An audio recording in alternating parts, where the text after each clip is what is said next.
prodi administrasi bisnis. Saya Fidani Ulfa dari prodi administrasi bisnis, kita dari kelas C.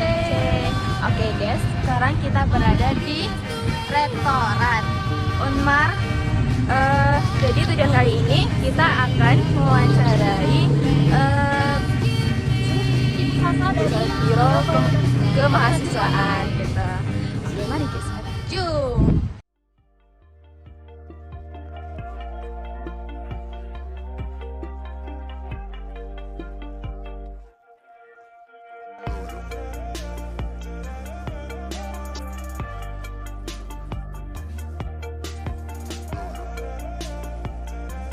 Hai, sama kita di sini, sama Kak siapa Kak? Sama Kak Tasya, saya dari Tasya, Saya Maya Belva, kita dari kelas kelas C.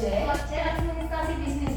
Oke, kenalkan dengan saya Salsa ya, panggilan kerennya. Ya, ini kita dengan Ibu Salsa. Oke, baik Ibu, kita di sini akan membahas terkait antisipasi bahaya radikal pada energi berganti. Jadi kami punya beberapa pertanyaan ya Bu. Yang pertama itu bagaimana pandangan Ibu mengenai fenomena radikalisme kanan kiri di lingkungan perguruan tinggi?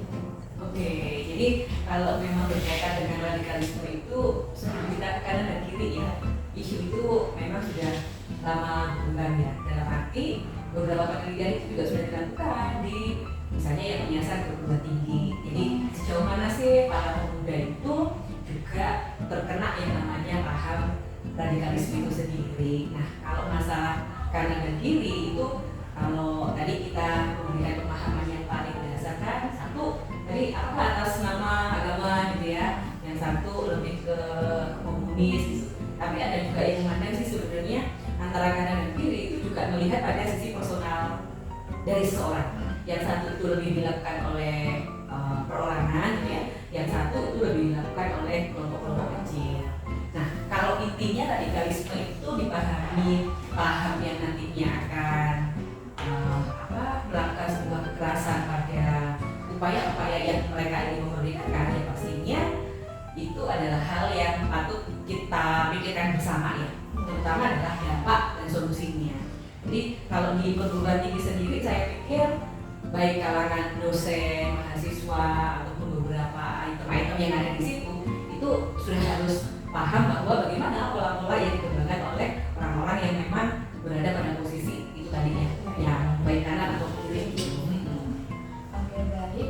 Yang kedua kita ada mengenai Ibu ya, akankah ideologi radikal akan mendampak terhadap lingkungan akademik dan kehidupan sosial bagi mahasiswa kita? Oke. Mahasiswa itu kalau kita lihat dari tempat asalnya aja, di UNER sendiri aja misalnya, baik di perguruan tinggi yang lain itu aslinya juga dari mana-mana. Jadi ya, se-Indonesia Raya. Bahkan mungkin ada di beberapa prodi yang dia punya mahasiswa dari negara yang lain. Nah, pastinya dampak itu tidak hanya dampak pribadi ya, dalam level secara personalnya, terus kemudian level kelompok, organisasi, bahkan kalau kita bilang di lingkungan yang paling dekat kita itu adalah lingkungan di mana kita berada di perguruan tinggi kita. Nah, kalau secara pribadi itu kayaknya mahasiswa itu patut untuk berpikir ulang ya, dari misalnya kenapa mata kuliah tertentu itu masih harus kalau di bagian yang paling basic semester 1, misalnya Pancasila, kewarganegaraan, agama. Nah, itu adalah benteng yang ketika masa SMA ke masa kuliah biar nggak putus gitu, pasti ada tujuan-tujuan tertentu di mana kenapa ya mata kuliah itu harus tetap ada di perguruan tinggi. Nah, kalau dampak sosialnya pasti keresahan yang ada di masyarakat itu juga akibat dari hal-hal yang dilakukan oleh segelintir orang, dan itu di-up oleh media dan kemudian membuat resah. Jadi kalau sudah keresahan itu ada di masyarakat, tentu saja akan berdampak tidak baik. Nah, yang kita inginkan adalah masyarakat itu damai dalam aktivitas gitu ya. Terus kalau misalnya kita sering di perguruan tinggi itu ya kuliah dengan happy, dengan bahagia, pulang dapat sesuatu. Tapi kalau lingkungan yang diciptakan itu sudah tidak nyaman, maka orang itu dalam proses kesehariannya juga pasti akan unhappy gitu kan. Ada tekanan-tekanan di mana dia tidak merasa bebas lagi. Sehingga paham-paham yang orang bilang ini kenapa menjadi persoalan bangsa bersama, karena harapannya adalah masyarakat itu tadi sudah melek terhadap media dan juga sudah familiar dengan apa saja yang terjadi di masyarakat, sehingga mereka punya antisipasi tertentu ketika hal itu terjadi di sini.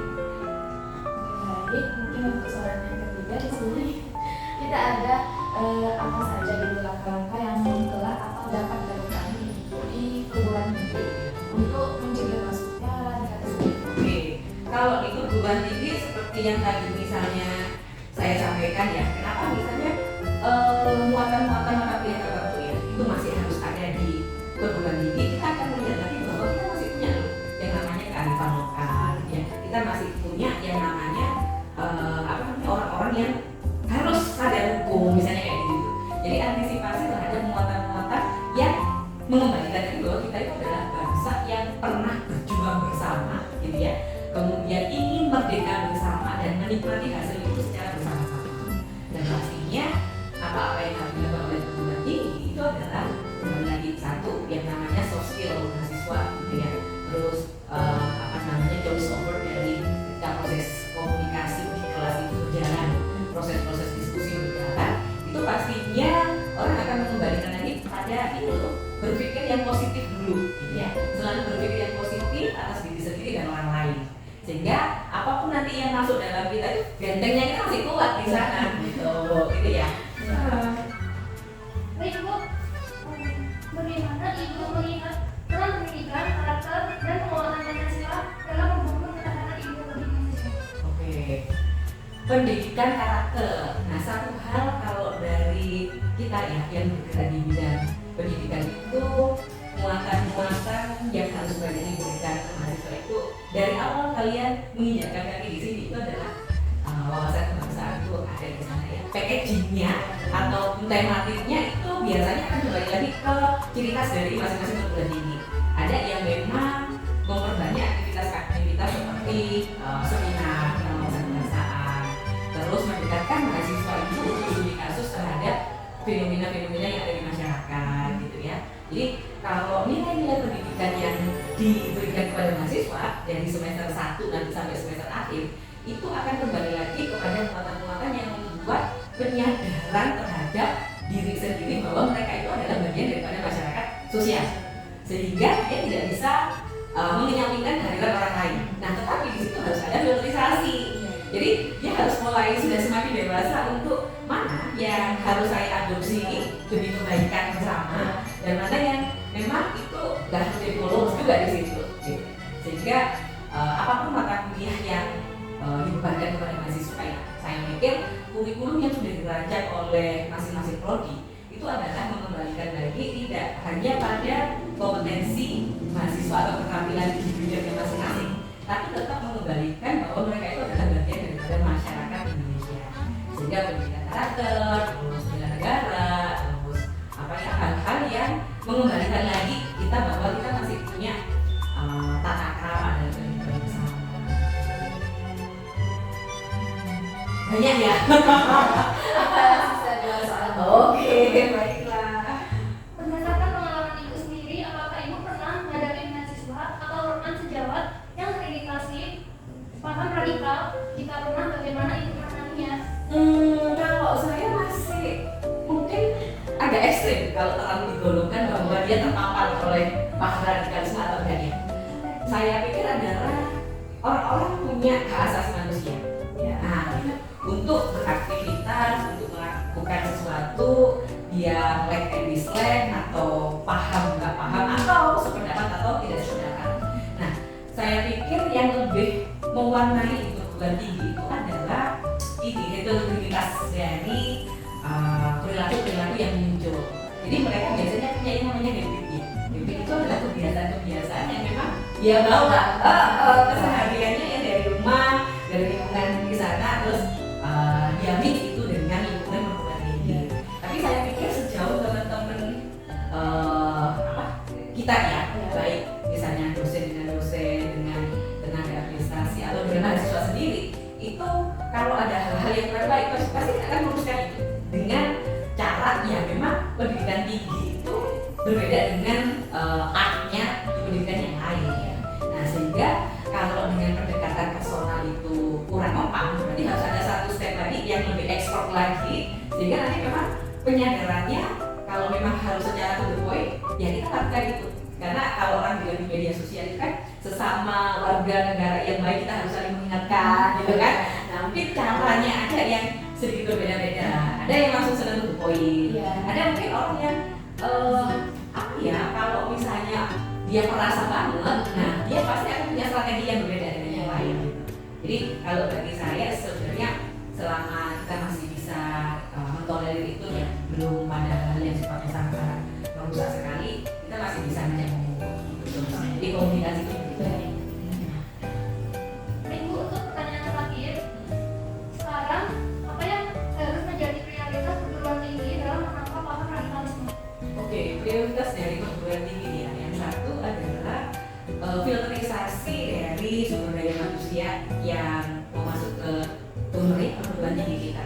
Jadi filterisasi itu kan kalau dari mahasiswa baru itu yang dilihat adalah bukan hanya dari nilai saja, tapi apa pendidikan apa namanya di awal teman-teman kuliah itu harus ada. Selama kan di peraturan pemerintah itu sudah ada apa pelaksanaan PKKMB itu harus dengan muatan yang temanya 1, 2, 3 yang sudah ditentukan oleh negara. Jadi kita adopsi dari sana sehingga kita larinya juga tidak jauh-jauh dari apa yang sudah digariskan oleh pemerintah.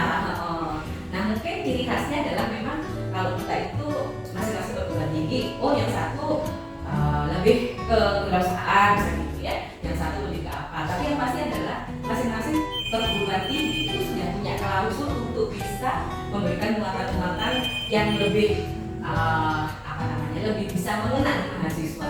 Jadi kalau tadi misalnya saya bilang kenapa yang namanya pendidikan tinggi itu semuanya harus paham hukum misalnya gitu ya, semuanya harus aware dengan yang namanya perkembangan teknologi komunikasi gitu kan. Nah perguruan tinggi juga punya aturan-aturan yang katakanlah hitam di atas putih masih ada. Nah tapi kalau pelaksanaannya itu tidak secara bersama-sama juga pasti akan kesulitan. Nah makanya biasanya topik-topik seperti itu kan menjadi perbincangan yang tidak pernah ada habisnya. Karena itu tadi orang-orang juga masih ingin merdeka berdasarkan frame-nya dia. Tapi kemudian kembali lagi di perguruan tinggi itu, nah dia punya tanggung jawab besar loh untuk membuat siswa yang datang ke sini dia harus dikasih sesuatu, keluar nanti dari sini dia harus bangga dengan sesuatu yang dia kasih itu gitu. Itu ya Kak. Mungkin itu saja. Beberapa soalnya kita bagi ke Bu Sasa gitu cukup ini ya, apa namanya? Apa itu kasnya? Apa Cukuplah dengan jawaban yang diberikan gitu, sangat memuaskan gitu. ya. Oke, nanti kalau ada kekurangan apa gitu bisa dikomunikasikan lagi ya. Mungkin itu saja dari kami. Kalau ada yang salah mohon dimaafkan ya Bu. Sama-sama. Maaf ya berapa kali janjian oleh Ya, belum apa-apa. Oke, terima kasih ya. Thank you everyone. Thank you Elmar.